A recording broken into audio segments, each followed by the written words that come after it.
আজকে আমি পাঠ করব বিশ্বকবি রবীন্দ্রনাথ ঠাকুরের সহজ পাঠের কবিতা।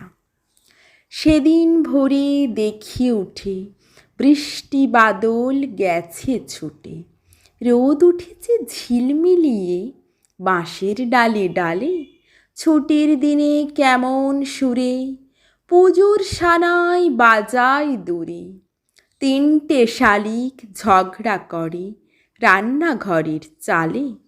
শীতের বেলায় দুই প্রহরে দূরে কাদের ছাদের পরে, ছোট্ট মেয়ে রোদ্দুরে দেয় বেগনি রঙের শাড়ি।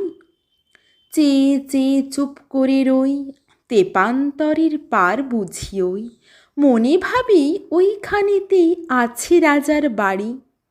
থাকতো যদি মেঘে ওড়া পক্ষীরাজের বাচ্চা ঘোড়া, তক্ষুনি যে যেতেম তারে লাগাম দিয়ে কষে।